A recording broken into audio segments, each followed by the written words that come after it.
juegos de mesa, eso no lo había visto yo. Eso que es un traje de la comunión, ¿no? Sí, de marinero. Espera un momento, que lo grabo. Es el traje de la comunión de marinero. Y mira, tiene los flecos atrás dorados de las sombreras. Y aquí había juegos en una caja. Esto, si no me equivoco, confírmamelo, Leones, si es así, es donde se maquillaban y lavaban las mujeres, ¿verdad? Sí, es un aseo portátil. Además, fijaos que no hemos encontrado lavabos en la casa. Sí. O sea que esto confirma que había por lo menos dos. Yo he encontrado dos aseos portátiles. Puede ser. Y la jarra estaba, tío, ahora no está. Ahí en la bandeja de abajo estaba la jarra donde se ponía el agua. Hostia, pues. Eso sí que se la ha robado alguien.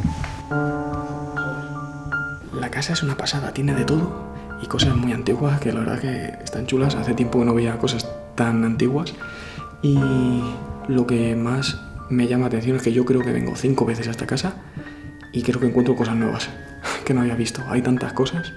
A mí me ha gustado todo, o sea, la verdad es que desde que hemos entrado, bueno, la caminata, claro, quitando los murciélagos, así un ratillo, pues ha sido subir y ver como un montón de cosas.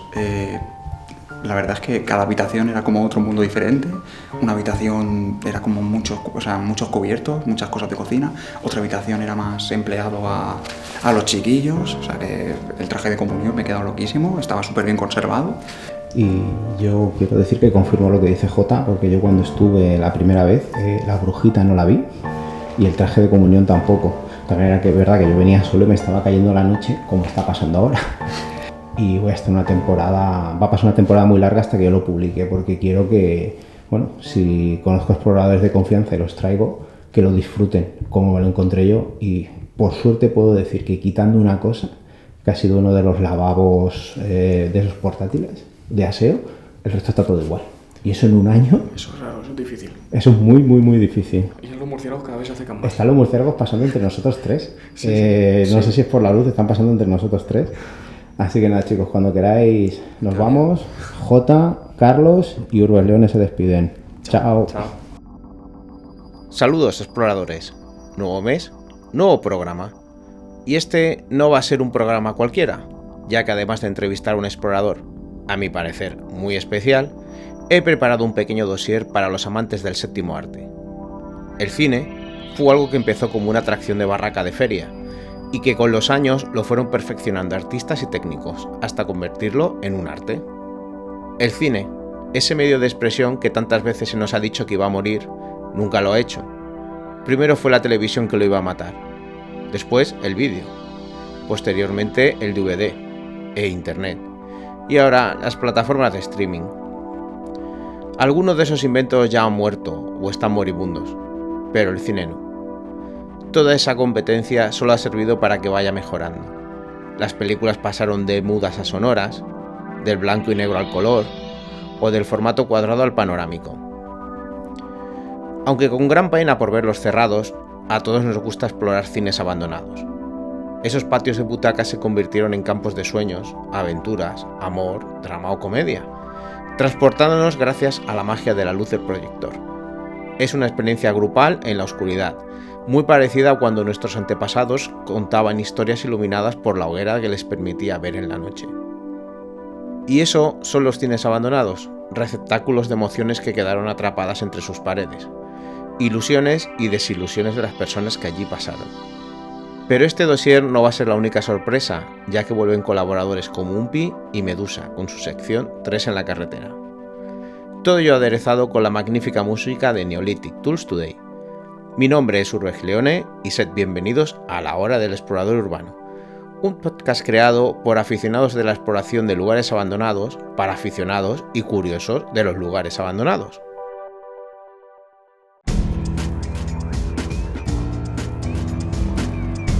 Esta noche os traemos a un explorador y voy a comenzar con una opinión muy personal. Cuelga en su canal de YouTube el mejor contenido Urbex y Rurex de España. ¿Por qué opino así? Es alguien que en sus vídeos detectas un gran trabajo de documentación e investigación alrededor del lugar explorado. En una época donde solo triunfa el envoltorio y el vacío, en la que el abandono más buscado es una casa intacta con el suelo mejor barrido que un museo, y cuando se molestan en contarte la historia de ese lugar, la mayoría de las veces es inventada, todavía hay gente que conserva la esencia del Urbex. contar en sus fotos y vídeos la historia de un lugar que desaparecerá, para que gracias a su trabajo se mantenga en la memoria. Porque los exploradores somos aventureros, pero también llevamos a un pequeño historiador dentro. Hoy tenemos el placer de escuchar a, y le gusta que le llamen así, el Marqués de Leguineche. ¿Qué tal, Marqués? Buenas noches, ¿cómo estás, Carlos? Yo muy bien, ¿y tú? Yo no tan bien como tú, pero no me puedo quejar. No, muy bien, muy bien. Muy bien, sobre todo después de esta magnífica presentación que has hecho, que me has dejado completamente de piedra. Pues, ¿qué te parece si nos comienzas explicando en qué consiste tu proyecto Abandonados y Despoblados? Despoblados y abandonados, aunque dicen que el orden no altera el producto. Perdón. No pasa absolutamente nada. Pues, bueno, mi proyecto consiste básicamente en sacar a la luz aquellos lugares que a veces pues nos olvidamos un poco de ellos, porque bien sea por lo que tú mismo has dicho, no son lugares intactos, son lugares que ya están arruinados o que aparentemente pues no tienen interés, pero que a nada que te pones a escarbar un poquito descubres que son lugares con muchísima historia y que tienen mucho que contar. Y bueno, me gusta, ¿no? Son un poco a veces patitos feos, pues pueblos muy ruinosos o coches abandonados que están por ahí desparramados de los que apenas queda, o edificios industriales que fueron muy importantes en su día y que actualmente pues están completamente venidos abajo, que en condiciones normales no llaman la atención a nadie, pero bueno, a mí sí. Me atrevería a decir que hoy en día la gente que se dedica a esta afición es 75% explorador y 25% historiador. En cambio, en tu caso lo encuentro más equilibrado, 50% explorador y 50% historiador. ¿A qué crees que se debe esa percepción mía? Pues no vas muy desencaminado. ¿Sabes qué pasa? Yo me emociono más a veces con la historia que descubro del lugar que con el lugar en sí, que también me flipa. Yo tengo una cosa muy curiosa, yo soy una persona muy nerviosa y cuando de repente llego a un sitio que me gusta mucho me pongo tan nervioso que me bloqueo y no puedo grabar ni puedo hacer nada. Tengo que dejar a un lado la cámara, dejar a un lado todo, darme un paseo, verlo con calma, verlo sin prisa y entonces ya me viene la inspiración y me viene la historia, ¿no? Pero es verdad que me gusta mucho investigar y cuando descubro un filón y veo que un sitio tiene historia, me pongo a rascar y cuanto más rascas, pues ya más aprendes dónde buscar para obtener mejores resultados, ¿no? Y encuentras webs, libros, revistas antiguas que te puedan proporcionar y es maravilloso. Hablas de labor de historiador y a veces labor un poco detectivesca, que va un poco ligada, ¿no? Al historiador al final pues tiene que investigar y elucubrar y a veces buscar en los sitios más insólitos. Pero sí, es 50-50 historiador y explorador. ¿Cómo conociste o supiste de la existencia de otros locos como tú? Bueno, yo soy un poco atípico. Es verdad que no tengo muchos amigos a los que les guste estas cosas. Yo al final empecé en esto, como muchos otros, viendo la web de Diesel, la web lugares-abandonados.com, y bueno, pues eso despertó un poco mi curiosidad que yo ya tenía de antemano. Desde pequeño me gustaban estos sitios. Y sin embargo, poco a poco fui avanzando, pero lo hacía un poco yo solo. Yo sí sabía de alguna otra web, de pueblos abandonados o de sitios así interesantes, pero he ido siempre muy solo y no ha sido hasta fechas relativamente recientes, te hablo de un par de años para acá, que no he empezado a coincidir con otros exploradores, pero además, en cualquier caso siempre a muy petit comité. O sea, somos 2-3 personas, no más. ¿Cuál es el lugar que más te ha impresionado hasta ahora? Ostras. Solo uno, ¿no? A ver, esa es una... Piénsalo rápido. Esa es una pregunta muy... Te podría hablar de sitios de los que ya he sacado vídeo, de sitios que no he sacado vídeo todavía, que tengo todavía muchos en la recámara. Quizá el que más me impresionó fue Las Ruedas de Enciso. Era un pueblo de La Rioja que fue destruido por la construcción del embalse. Me impresionó, yo creo que fue un poco por la sugestión, porque era un pueblo que yo sabía que iban a derribar, pero no sabían cuándo. Yo lo visité colándome en las obras de la presa, Este pueblo está como a 1 kilómetro y pico de las obras. Pero es verdad que por delante del pueblo estaban pasando camiones constantemente, trabajadores, y yo oía voces muy cercanas. Y yo decía, madre mía, como les dé a estos hoy por empezar a tirar el pueblo, me van a pillar dentro de una casa, ¿no? Y era esa mezcla entre el lugar no intacto, porque no estaba intacto, pero el lugar que tiene muchos enseres personales, mezcla con lugar que sabes que va a ser derribado en contra de sus últimos moradores, que había, me parece que una asociación para salvar el pueblo, ¿no? Era una mezcla muy, como que sabes que le quedan los días contados, ¿no? Como que estás delante de alguien que está a punto de morir o un condenado a muerte, ¿no? Y es esa sensación de tengo que verlo todo porque me voy a quedar sin nada dentro de nada y ya no voy a poder verlo, ¿no? Y cada vez que paso por esa carretera me entra la nostalgia. Quizá ese es de los lugares que en líneas generales más me ha impactado. Pero bueno, es que te podría hablar de todos los que he visto. Es que al final me pasa como con los coches, soy muy enamoradizo, me acaban gustando todos. Dime cuál es el sitio donde has sufrido un percance y más miedo has pasado. Ostras, donde más miedo he pasado. Esto me va a costar pensarlo un poco. Bueno, recuerdo en un poblado que grabé, que hice un vídeo, recuerdo que pasé cierto miedo porque tenía la sensación de que había más gente en el poblado. Oía ruido, oía voces que podían venir de unos bares que había más o menos cerca y tal, pero yo tenía la sensación de que estaban dentro, ¿no? En verdad, percances no he tenido, a priori no he tenido ninguno, de momento no he tenido ninguno.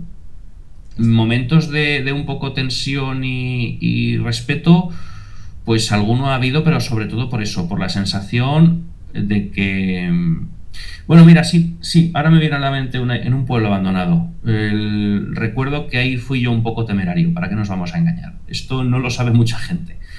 Me empecé a meter en casas y había una casa en concreto que cuando subí al primer piso me fijé que la fachada estaba prácticamente separada del resto de la casa. Son casas en las que en los suelos y todo se apoyan sobre las paredes exteriores. Entonces, en el momento que una pared exterior se derrumba, se viene abajo la casa entera. Y cuando me di cuenta, yo ya estaba en una especie de punto de no retorno. Y me acuerdo que iba con la garganta encogida de decir, madre mía, esto se va a desplomar y aquí se acabó todo. Y bueno, lo pasé mal, ¿eh? Eso sí que lo pasé mal. No lo recordaba, me has despertado un trauma. Bueno, pero ya estás aquí hablando con nosotros, estás perfectamente, sin un hueso roto. Estoy aquí y he aprendido a no volver a hacer cosas de esas. Bien, algo sacaste positivo. Publicando en los lugares, ¿crees que se contribuye a su vandalismo y expolio? Sí, totalmente. Tajantemente sí. Lo hemos comprobado en muchas ocasiones. Al final es una pena. Si todos fuéramos respetuosos, no ocurrirían estas cosas.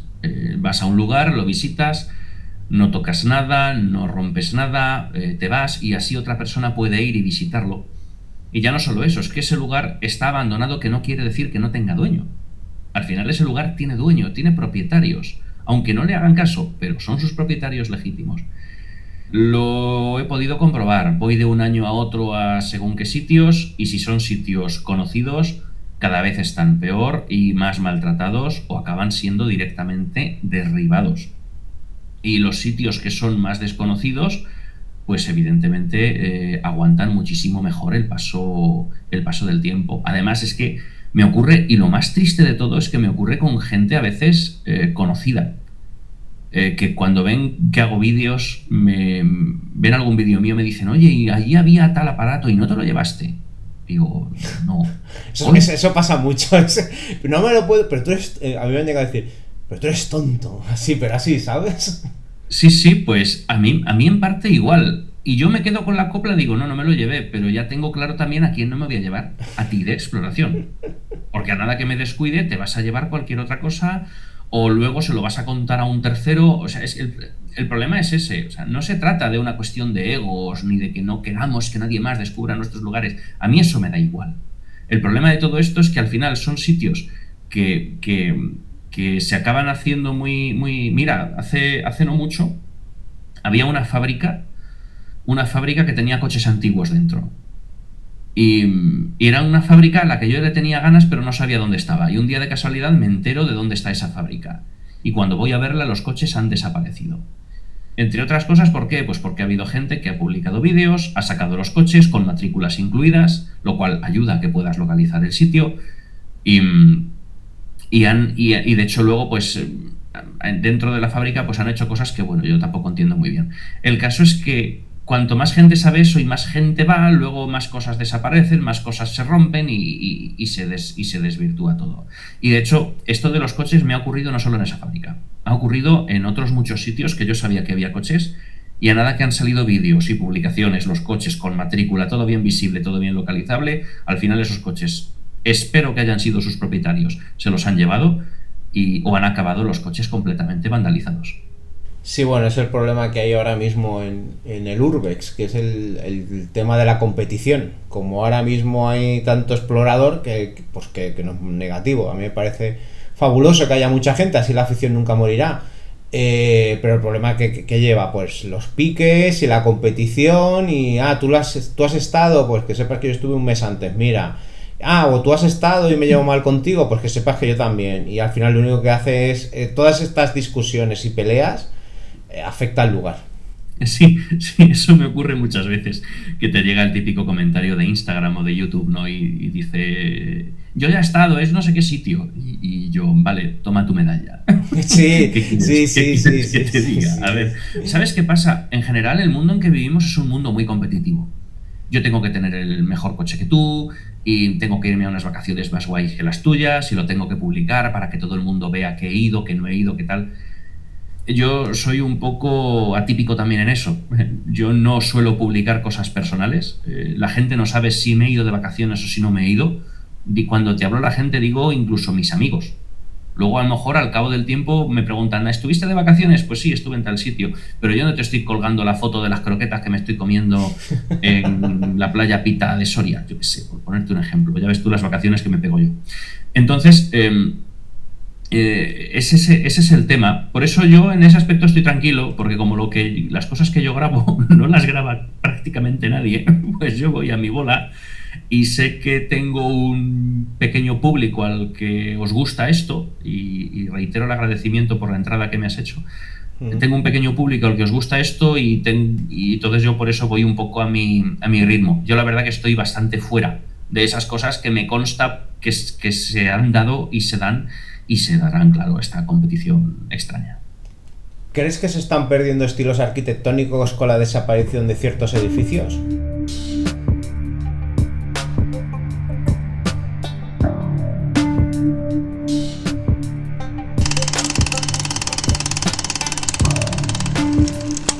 El equipo del programa vamos a ver el mediometraje Exploradores del Olvido, el primer documental que se realizó en España sobre el Urbex o exploración urbana. Va a ser muy divertido el posterior Cineforum, ya que la mayoría de los aquí presentes hemos participado en ella. Este documental se grabó entre 2008 y 2009, al inicio de una fuerte crisis económica mundial. Nos dijeron que la crisis iba a durar 2 años, pero el documental se estrenó en BTV, mientras que la crisis duró unos cuantos años más. Se rodó mientras no paraban de cerrar negocios y empresas, la gente perdía sus casas y los niveles de desempleo eran alarmantes. En su momento llegó a estar en el paro el 27% de la población activa. El primer año de crisis, 27.000 personas fueron desahuciadas de sus hogares. Hacia finales de la crisis se desahuciaban 600.000 personas al año. Los bancos y cajas de ahorros quebraban. Algunas eran rescatadas con dinero público, pero otras desaparecían. Había miedo a que llegara un caso como el de Argentina, donde le desaparecieron los ahorros a los ciudadanos. El estallido de la burbuja inmobiliaria hizo quebrar a las grandes constructoras del país, empresas que parecía que siempre estarían allí. En una sociedad deprimida y sin esperanza, emergió la primera generación de exploradores urbanos y de lugares abandonados. La gran mayoría se vieron azotados por esos duros tiempos, lo que hizo que se lanzaran sin frenos por los lugares abandonados. Sin duda, si no hubiera sido por esa crisis financiera, no estaríamos hablando de una afición o movimiento urbex en España. En un país apocalíptico, donde los ricos cada vez eran más ricos y los pobres cada vez más pobres, se grabaron las aventuras de estos exploradores de lo olvidado. Personas que preferían los lugares abandonados a los no lugares de la sobremodernidad. Mi nombre es Urbes Leone y me encuentro bien acompañado por Quique, Sienar y Urbexbel. Con todos ustedes, exploradores del olvido. Para mí, visitar un lugar abandonado y poder pasear por dentro es un viaje al pasado a pequeña escala. Muchas veces es imaginarte qué pasó allí, cómo era cada cosa. La sensación de incógnita, de que no sabes lo que realmente vas a ver hasta que has cruzado esa puerta, hasta que has atravesado ese agujero en una pared. Hasta que un buen día encuentras a gente con la misma afición y es toda una rueda. Pues encontramos mucho encanto, encontramos que tienen algo que contar, poder fotografiarlos e intentar descubrir qué eran. No sé, a mí me gusta, no puedo explicarlo tampoco muy bien.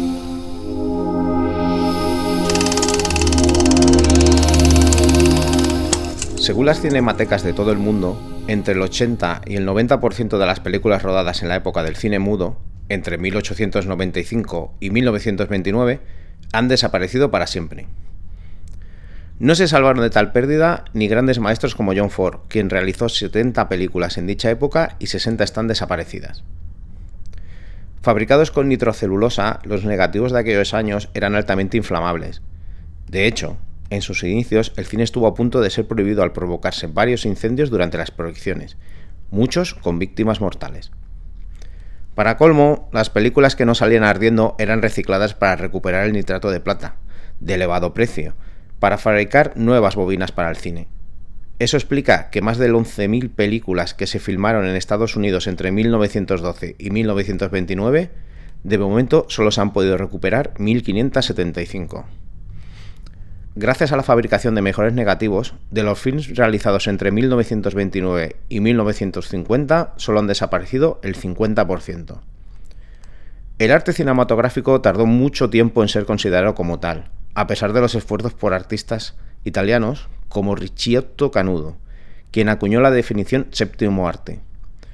No era más que un espectáculo de feria destinado al ocio y olvido rápido.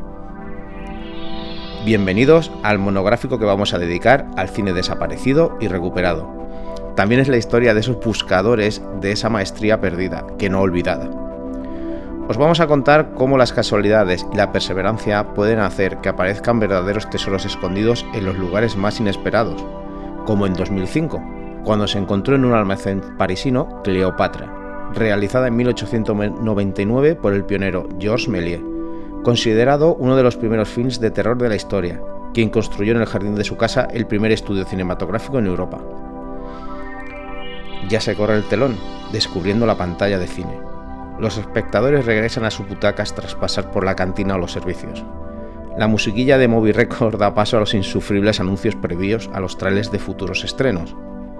Se apagan las luces y el acomodador guía con la linterna a los espectadores más rezagados. Por favor, apaga tu móvil y acompáñanos en esta proyección. Vamos a comenzar por una película de la cual no se conoce su título, y se cree realizada en 1902. ¿Por qué es importante? Se cree que es la primera que se realizó en color, cuando todavía no se había inventado el color en el cine.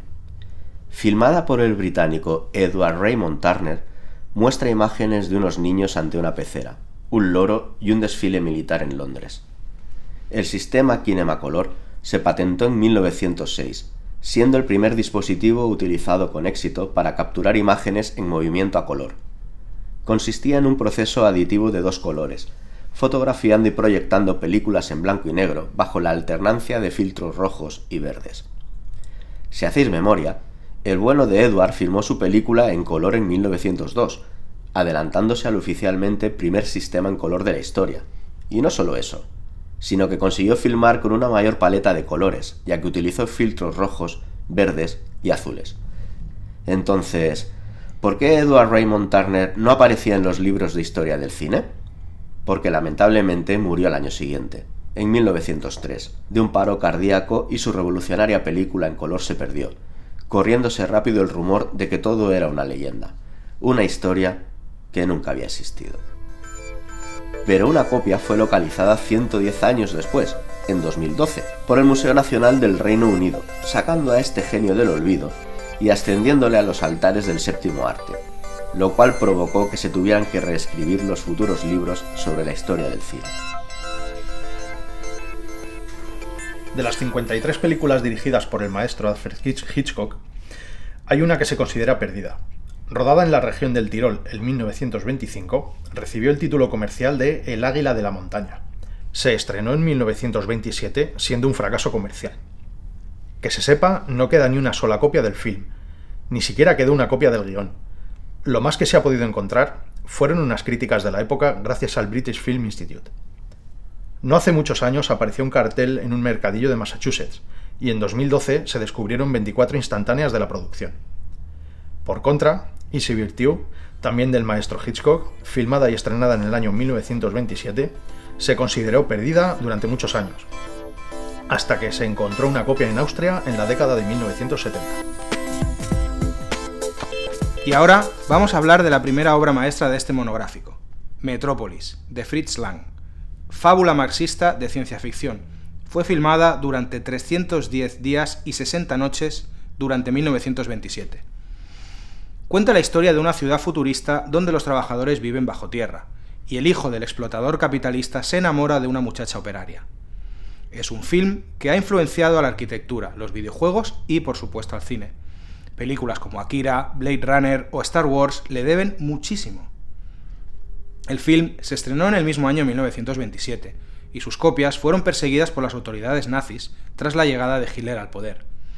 Todas las copias fueron desapareciendo, hasta quedar una única en todo el mundo, la estadounidense, bastante más reducida en metraje que la original alemana. Esto se debía a la censura en el país, ya que no aceptaban sus ideas políticas, y su erotismo. La película había adelgazado de 153 minutos a tan solo 92. Las escenas perdidas de Metrópolis se llevaban buscando por los expertos desde 1973.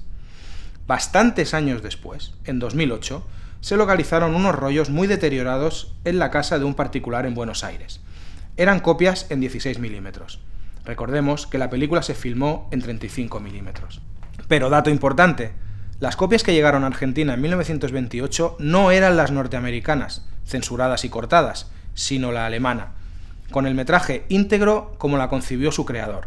Tenía los minutos que le faltaban a la película. Sus descubridores se pusieron en contacto con la Cinemateca alemana, quien no les prestó atención, al creerse que era una broma pesada. Intervino el célebre restaurador español Luciano Berriatúa, quien los convenció para revisar esas bobinas. El problema era que el negativo estaba en muy mal estado, y tras muchos años de restauración se pudieron recuperar todos los fotogramas, excepto los correspondientes a 5 minutos. Los aficionados al cine, que hasta ese momento solo habíamos podido disfrutar la copia de 92 minutos, pudimos disfrutar los 148 minutos actuales. Esta copia restaurada se proyectó a la vez en el Canal Arte y en el Festival de Berlín, con orquesta en directo. La película fue incluida en el Registro de la Memoria del Mundo por la UNESCO. Tras más de 80 años, se puede disfrutar casi íntegra, pero quién sabe si algún día no aparecen esos 5 minutos que faltan en algún almacén en Chile, Italia o Alemania. La primera película sonora española, El misterio de la Puerta del Sol, del año 1929, estuvo desaparecida hasta 1981. Pero hoy no vamos a hablar de ella, sino de la primera película europea de animación en color, Garbancito de la Mancha. Nuestro protagonista recorre la Mancha en busca de Kiriki y Chirili, dos amigos a los que el gigante Caramanca ha secuestrado. La película, afín al régimen franquista, exaltaba las bondades del niño español para el franquismo. Vista hoy, los resultados se presentan muy desfasados, pero fue un gran esfuerzo teniendo en cuenta los pocos medios con los que se contaba en aquel momento en España. Sirva de ejemplo Blancanieves, que contó con 1000 artistas para poder realizarse, mientras que Garbancito solo contó con 100. Las copias de esta película se fueron perdiendo, hasta llegar un momento en que solo se conservaba un fotograma en la Filmoteca de Cataluña y el British Film Institute. Tras años de esfuerzos, en la Filmoteca Española tenían la película completa, pero con solo 2 rollos originales de los 10 que componían la película. El resto de metraje se había podido componer con copias de mucha peor calidad y sin el sistema original de color que se utilizó en 1945, sin el nitrato con el que se rodó. Pero una copia de la película fue encontrada por un coleccionista norteamericano, también especialista en cine de animación, en un polvoriento almacén a las afueras de Nueva York. Se les dio tan poco valor que las compró al peso. Se trataban de las 10 bobinas que componían el film, con el nitrato del sistema original de color. Intentó que alguna institución de su país la conservara, sin éxito. En 2019 se puso en contacto con el Centro de Conservación y Restauración de la Filmoteca Española, quien las compró. Las bobinas llevaban 60 años cogiendo polvo, y fue un largo proceso de restauración el que le llevó hasta una digitalización en 4K de la película. Se encienden las luces de la sala mientras se deslizan por la pantalla los títulos de crédito finales. Los amantes de las bandas sonoras disfrutan sentados en sus butacas, mientras la mayoría de los espectadores va saliendo de ese viaje que ha disfrutado sin moverse del sitio. Algunos irán a cenar y otros volverán a casa. Pero nosotros vamos a continuar en esta sala de cine y tenemos una grata sorpresa para todos vosotros, esperemos que os guste.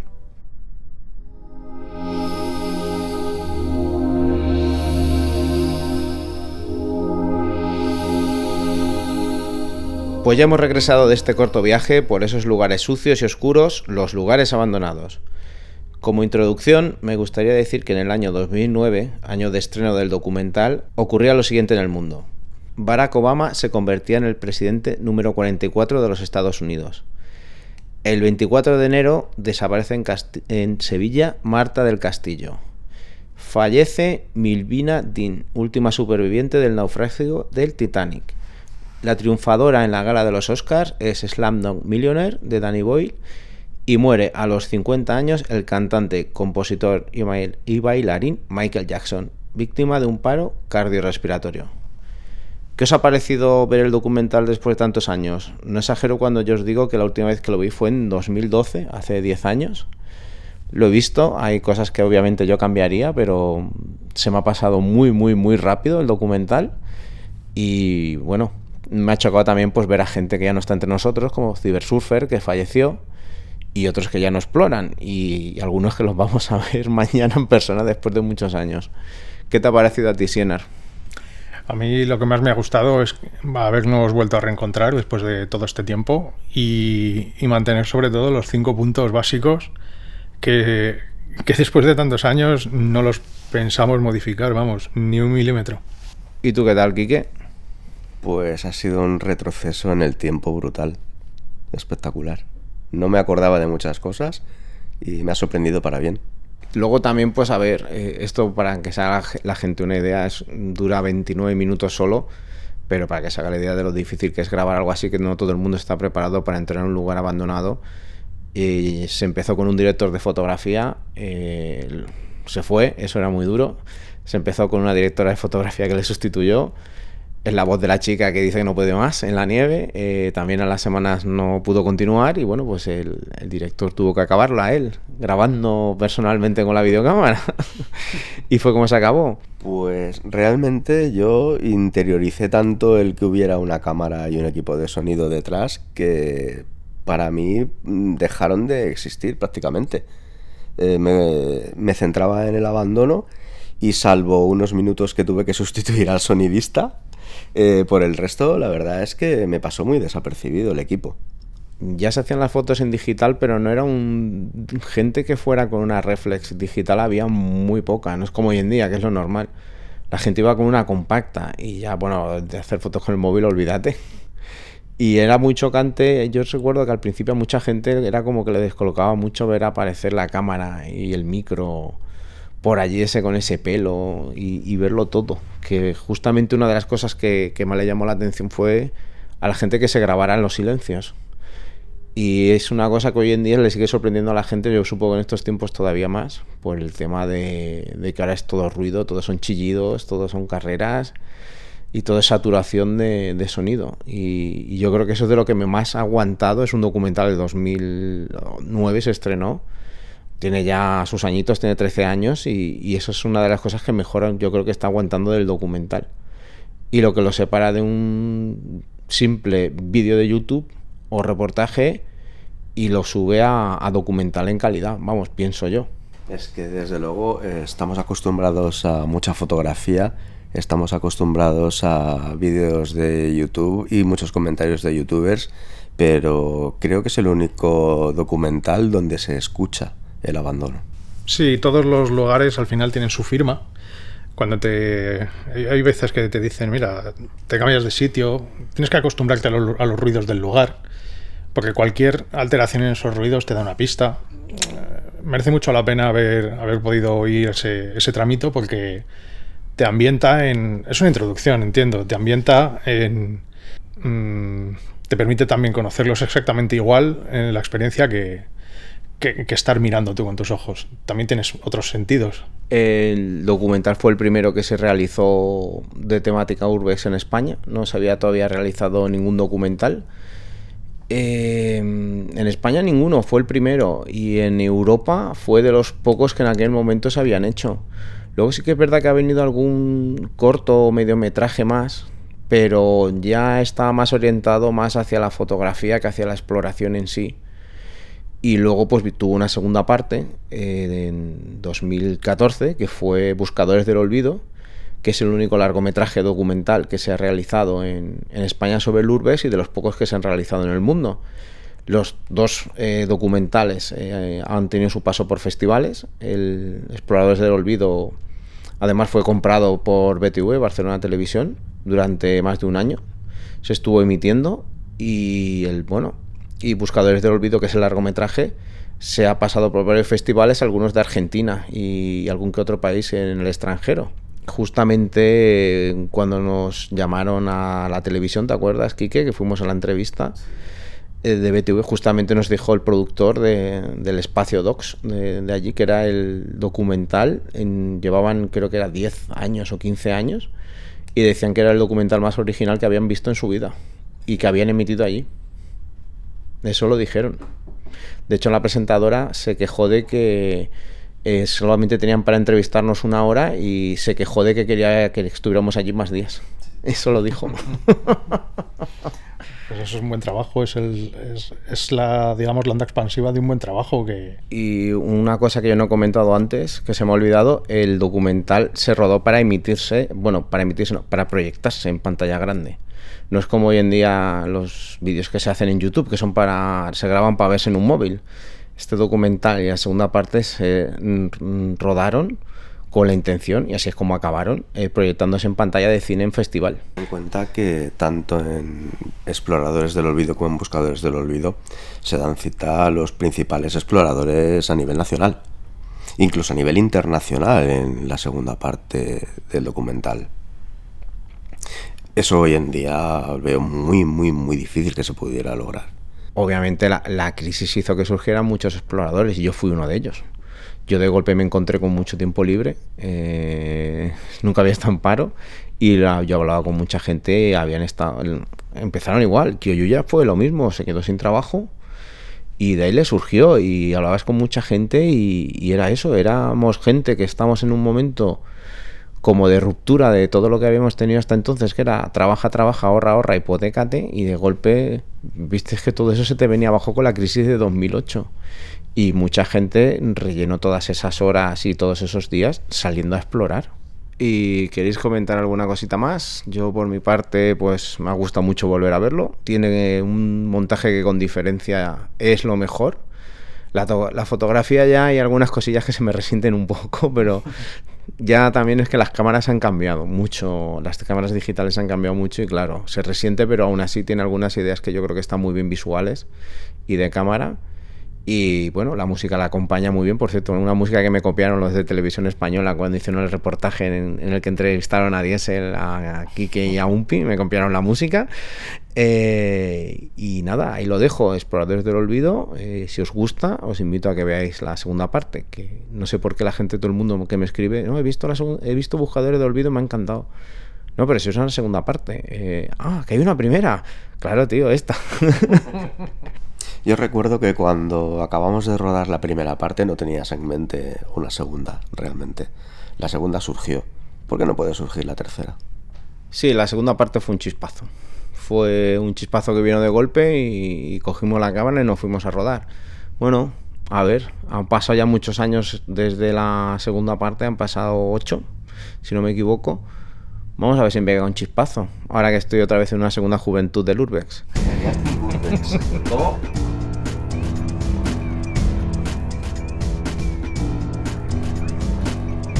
¿Crees que se están perdiendo estilos arquitectónicos con la desaparición de ciertos edificios? Sí. A ver, la vida es regeneración, la vida es desaparecer cosas para que vengan otras, pero también creo que es bonito conservar algunas historias, ¿no? Mira, te pongo un ejemplo muy reciente, un reformatorio construido en Zaragoza en los años 40, de un arquitecto muy conocido a nivel nacional, un arquitecto que además hizo muchas cosas tanto propias, de sus encargos propios, como para el régimen, ¿no? Pues también hizo temas de pueblos, de colonización y tal. Y era un edificio que estaba en impecables condiciones, y era un edificio, pues, arquitectónicamente hablando, yo creo que singular. Y ese edificio ha desaparecido hará 2 meses para la construcción de otra serie de cosas que, bueno, no voy a entrar en debates. Claro que se pierden. Y se pierden pedazos de historia. Yo a veces creo que, y esto que se me coja un poco con pinzas, a veces creo que es un absurdo conservar una fachada de un edificio y tirar el resto. Porque a lo mejor económicamente hablando es lo más antirrentable, es un despropósito, vaya.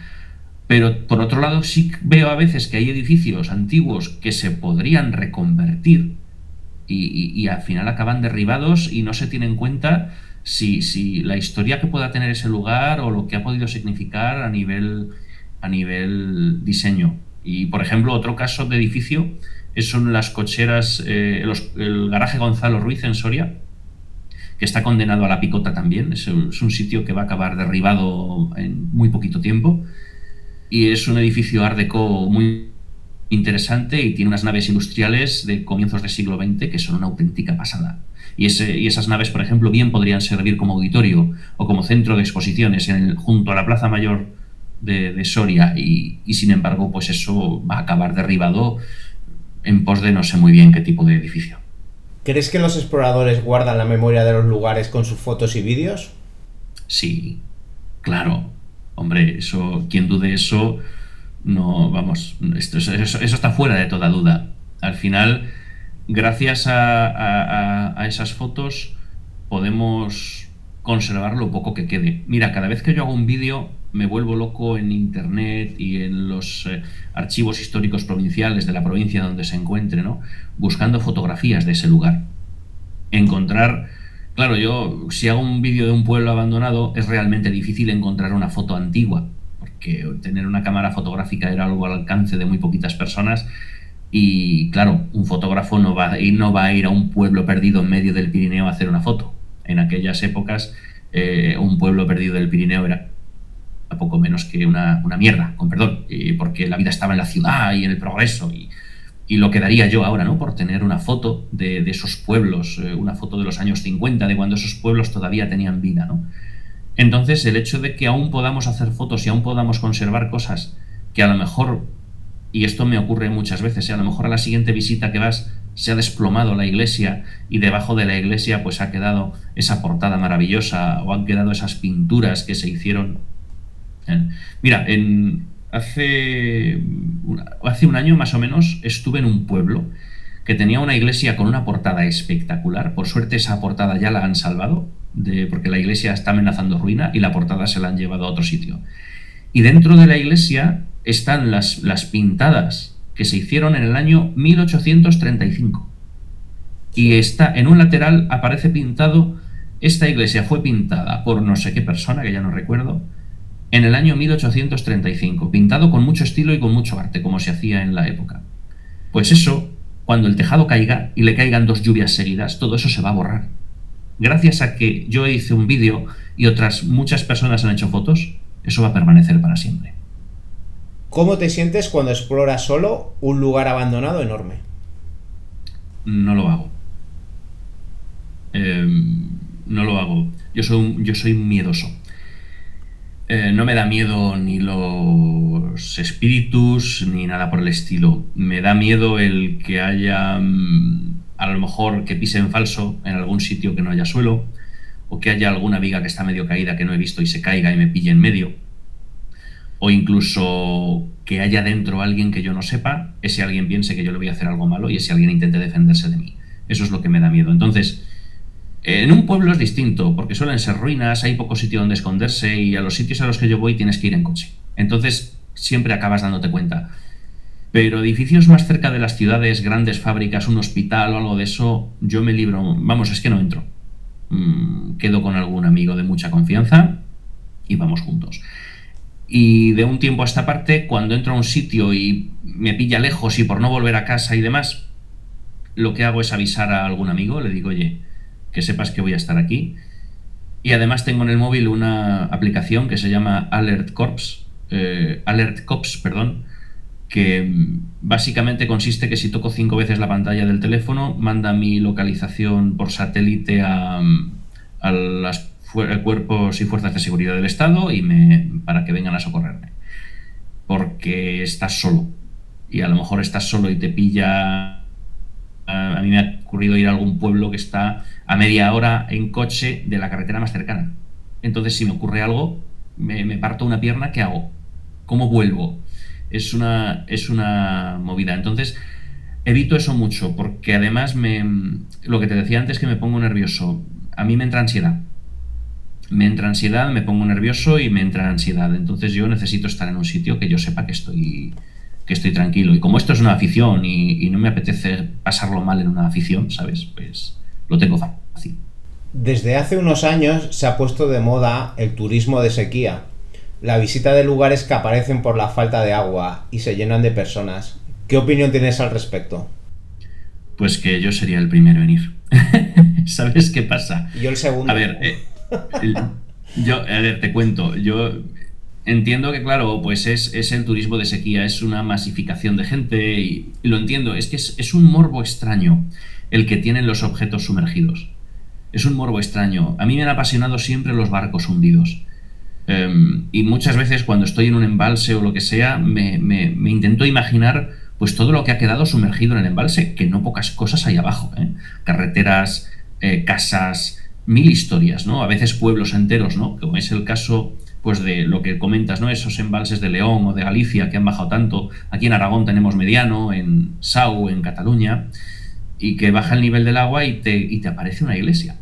De hecho, a mí esa imagen de la iglesia, que solo se veía el campanario en medio del pantano, me ha puesto siempre muy nervioso, me ha dado como mucha angustia siempre, ¿no? Como un monstruo que está ahí abajo, agazapado para salir en cualquier momento. Entonces, es una masificación, es como todo, es una masificación de gente que va y que, bueno, pues es un poco el morbo y la curiosidad que yo me imagino que se irá atenuando conforme esto sea cada vez más normal. Pero bueno, debo reconocer que yo me muero de ganas por ir a 2 o 3 pueblos que tengo localizados que emergen cada vez más frecuentemente. Me muero de ganas por grabarlos y hacerles un pedazo de vídeo porque eso es algo que no se suele ver con frecuencia. Pero que vamos, desde los inicios que empecé a explorar, quise hacer, una es precisamente lo que dices tú, los pueblos que emergen, bueno, no los pueblos, lo que emerge tras la sequía de un pantano, y la otra es bucear en un barco hundido.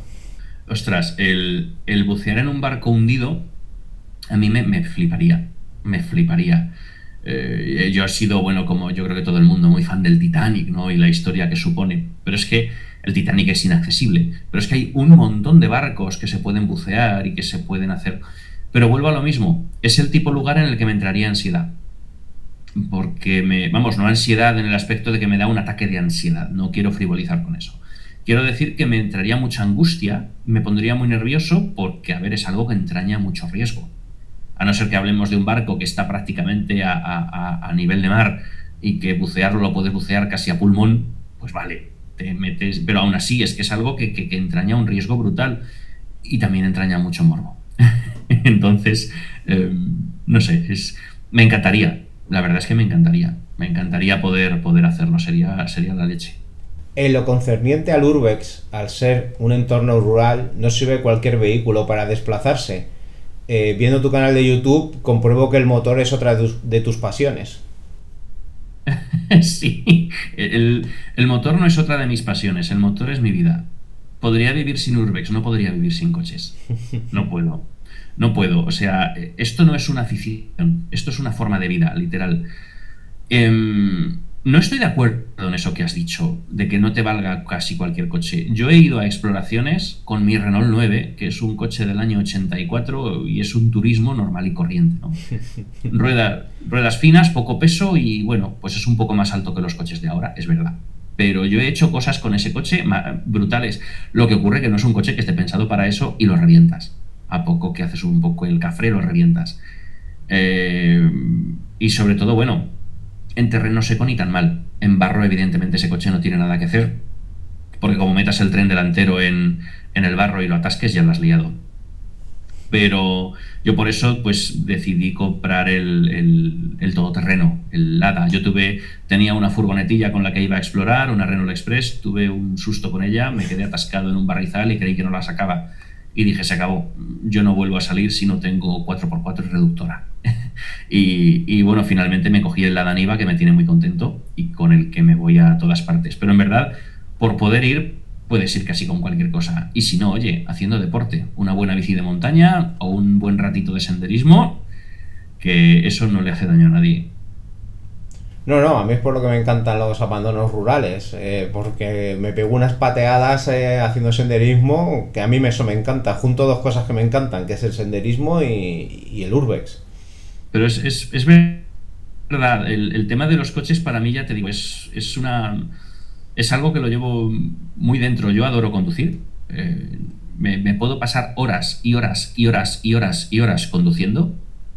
Cuando estoy cabreado, cuando estoy angustiado por algo, mi solución es coger el coche e irme sin rumbo fijo. A veces el problema viene que cuando me quiero dar cuenta me he ido tan lejos que digo, ostras, ahora tengo 1 hora y pico, 2 horas de vuelta hasta casa. Esto es literal, como te lo estoy contando. Claro, eso antes lo podía hacer más. Ahora el precio que está la gasolina, pues me lo pienso 2 veces. Pero a mí conducir me relaja, yo por trabajo me paso la vida metido en el coche. Y los cochecillos viejos me vuelven loco. Es que no podría, ya te digo, podría vivir sin urbex, no podría vivir sin los coches antiguos. Bueno, pues entonces vamos con otra pasión tuya, que es cine español y urbex. ¿Nos puedes explicar ese interés? Porque tú sueles ir, por ejemplo, yo suelo ir a muchos lugares donde se han rodado películas y han quedado restos del decorado. Me da igual la nacionalidad, pero tú con el cine español en concreto tienes ahí una fijación. Tienen que ser lugares donde se han rodado películas españolas. No necesariamente. Lo que ocurre que, bueno, me pillan mucho más cerca las películas españolas que otro tipo. No, lo que pasa es que reconozco que el cine español me gusta. Yo recuerdo los veranos en el pueblo con el cine de barrio, aquel de José Manuel Parada, de muchos sábados viendo aquellas películas, ¿no? Y son películas que me gustan no por su calidad, porque muchas de ellas hay que reconocer que estaban hechas con los medios que estaban hechas y con las limitaciones propias de la dictadura, pero es verdad que son películas que muestran cómo eran las cosas que a mí me gusta visitar ahora. Muestran pueblos, muestran coches, muestran enseres. Y en muchos casos yo reconozco enseres por haberlos visto en este tipo de películas. ¿Qué ocurre? Que, claro, puestos a buscar lugares donde se han rodado estas películas, me salen mucho más cerca pues las películas de Ozores, de Martínez Soria, ¿no? de Alfredo Landa. Y bueno, pues sí, me encanta. No te sabría decir cuándo empezó a gustarme esto. O sea, no te sabría decir cuál fue la primera película que yo medio localicé. Pero yo pensé, ostras, de aquí puede salir una cosa muy interesante. Y empecé a hacer primero blogs, o sea, artículos en mi blog, perdón, y después ya empecé a hacer los vídeos. Y de hecho ahí abro la mano y ya no saco tanto lugares abandonados, o no necesariamente lugares abandonados, sino simplemente lugares de rodaje. ¿Qué ocurre? Que procuro buscar películas en las que alguno de los sitios donde se ha rodado hay un edificio abandonado. Y bueno, pues así conjugo un poco las dos cosas. Pero es algo que bueno, pues es algo un poco atípico, algo que no mucha gente He dicho atípico ya como 10 o 15 veces. Es algo que no tiene a lo mejor mucho seguimiento, pero a mí me divierte muchísimo hacerlo. Me flipa ver el paso del tiempo, poner una imagen, poner la otra. Volvemos a lo mismo, ¿no? De ojalá encontrara una imagen de este pueblo abandonado hace 60 años para poder comparar el antes y el después. Pues con las películas, por fortuna, puedo hacerlo. Y me encanta eso de ver una secuencia y poco a poco fundirla con la imagen actual. Y a veces te llevas unas sorpresas increíbles porque el lugar actualmente no se parece en nada y te cuesta un montón creerte que eso es donde está rodado este sitio. Sí, bueno, eso ha pasado con muchas películas que no solo españolas, pero que no son muy buenas, pero te muestran cómo se vivía en ciertos lugares, la forma de vivir, de relacionarse de la gente, los enseres, cómo se desplazaban. No dejan de ser documentos gráficos de una época. Exacto, así es. Bueno, pues esto empieza a tocar a su fin y vamos con la última pregunta, y es... Ya me duele, ¿eh? Porque estoy súper a gusto. Ya me gustaría que hicieras 20 o 30 preguntas más. Pues mira, me alegro mucho de que me comentes eso, y por suerte puedo decir hasta ahora que toda la gente que ha venido entrevistada precisamente me dicen eso, que se sorprenden de que están muy a gusto con las preguntas. Y es, ¿tienes alguna consideración final? Pues no, podría decir únicamente que esta es una afición maravillosa, que me ha permitido conocer gente extraordinaria. Mis amigos del Urbex, cuando escuchen esto sabrán de sobra a qué me refiero a ellos, y que es una cosa de lo más sano y de lo más bonito. Te permite aprender historia, te permite conocer lugares de España y bueno, y del mundo, qué carajo. Y de verdad, es increíble, que no la estropeemos. Es muy bonita y la podemos disfrutar de una manera maravillosa. Bueno, pues yo te animo a que cuando quieras vuelvas a tu casa, que es esta. También te estoy muy agradecido a que hayas aceptado la entrevista. Y las puertas de esta casa, que es la Hora del Explorador Urbano, siempre van a estar abiertas, más que nada porque es una casa abandonada, entonces pues la puerta está siempre abierta. Ha sido un placer y bueno, ya lo has comentado, me alegro mucho de que te haya gustado cómo he llevado a cabo la entrevista. El placer es mío y te tomo la palabra. De verdad, ya me pasaré por aquí cuantas veces tengáis a bien ubicarme. Y te agradezco, pues eso, te agradezco muchísimo que hayas contado conmigo, que soy el último exponente de esto, el último mico, el último en llegar. Pero bueno, me encanta el poder contactar contigo, que también eres un tío que tiene muchísima trayectoria ya y a quien yo venía echado el ojo desde hacía tiempo. Y encima tenemos amigos comunes, o sea que eso mejora aún la situación. A ver si ahora lo digo bien. Despoblados y Abandonados, en YouTube, un canal maravilloso. Seguidlo. Fuerte abrazo, Marqués. Muchas gracias. Un abrazo para ti muy fuerte también. Venga, va. Vete a tu carril, hombre. Medu, porfa, cálmate, que venimos de explorar un sitio muy guapo y es para que Pero estés si es que me va a dar, tío, ¿no lo ves?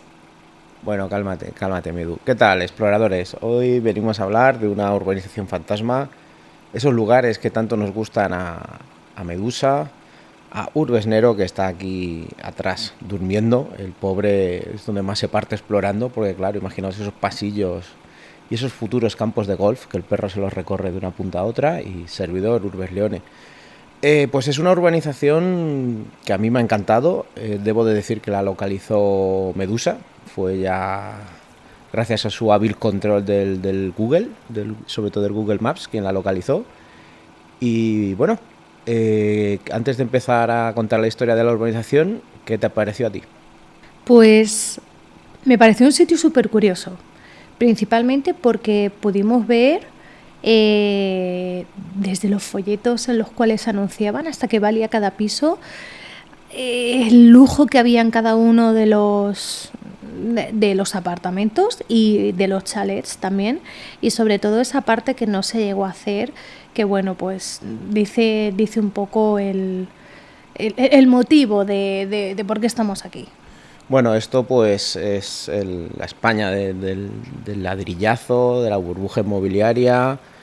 del pelotazo, como se quiera llamar. Resulta, bueno, pues un constructor, le dan, el ayuntamiento de turno le da permiso para construir una urbanización de 1.500 viviendas, en su mayoría chalets, pero también edificios, pero también chalets, y como en un campo de golf, porque estamos hablando que está en el interior, no está en la costa. Había que compensar en no tener vistas al mar.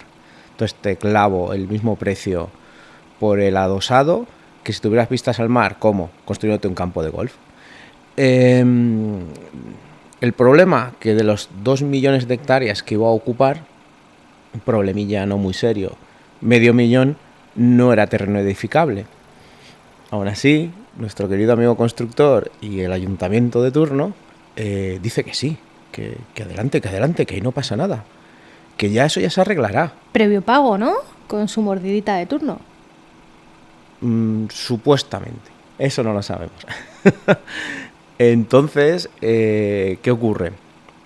Esto llega a las asociaciones de ecologistas, lo ponen en conocimiento de la fiscalía, lo paran todo, pero aquí viene lo divertido. No pasa nada. Aún así, aunque en el juicio lo han perdido y el juez les ha dicho que no pueden construir, el ayuntamiento sigue peleando y peleando y peleando para que ese constructor pueda construir en esos 500.000 hectáreas de nada de suelo rústico. No se le ocurre nada mejor que hacer 23 chalés que serían como piso piloto, sin ningún tipo de licencia, sin ningún tipo de permiso. Yo tengo más huevos que nadie. Pero de los 23 chalets que hizo, cuando te refieres al piso piloto, no es que hiciera un piso piloto y el resto lo dejara medio construido, ¿no? Es que Leones se refiere a que los dejó totalmente terminados para entrar a vivir, los 23. Esto, pues los ecologistas, que por suerte estaban atentos, lo vuelven a poner en conocimiento de la fiscalía. Nuevamente se vuelve a denunciar al constructor y al ayuntamiento. ¿Y qué ocurre? Pues que la burbuja inmobiliaria revienta. Todas estas constructoras, todos estos constructores son barridos por la crisis económica.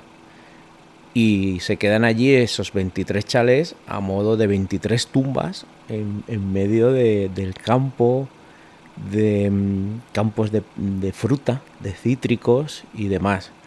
De todas maneras, este no es mi preferido, mi tumba preferida de la burbuja, bueno, este fue de antes de la burbuja inmobiliaria, pero de la especulación inmobiliaria es ese queridísimo Mazinger Z, que muchos sabéis que existe en España en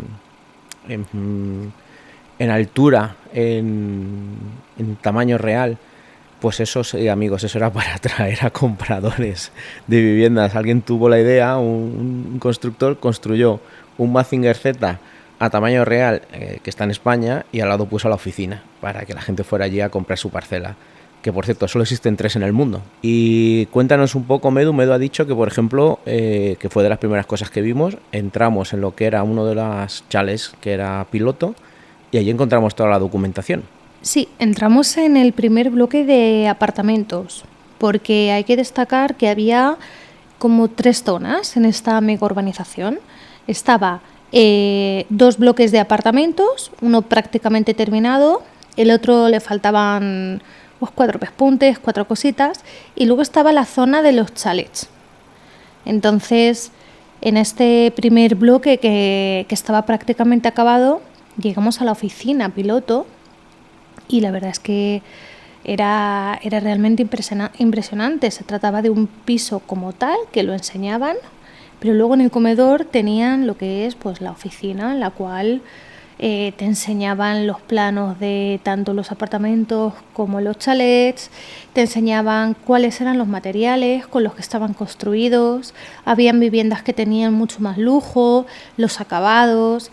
Entonces, bueno, era bastante curioso verlo, porque yo tengo recuerdos de ir a oficinas estas de piso piloto, y era por un lado la oficina, que era el típico cubículo de estos metálicos, el contenedor prefabricado de obra con una oficina, y luego el piso piloto que estaba junto a la urbanización. En ese caso estaba todo junto.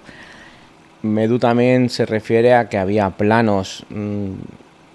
Había planos de la futura urbanización, había también un listado de precios que ella se dio cuenta, No eran baratas, valían de 300.000 euros hacia arriba cada chalet.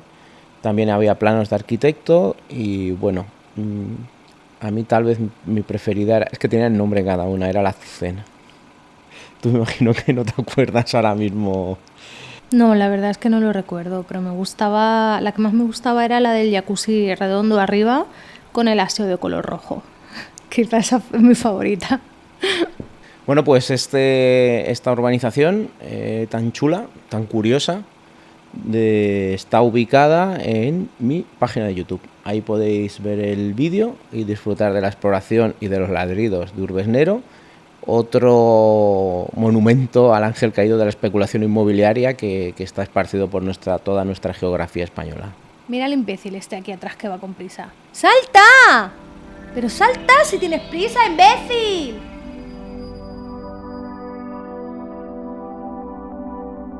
Tras explorar el patio de butacas, comienzas a subir las escaleras que conducen hacia la sala de proyección. Pasas junto a los lavabos de la platea y te diriges al lado contrario de la pantalla, guiado por las ventanillas del proyector.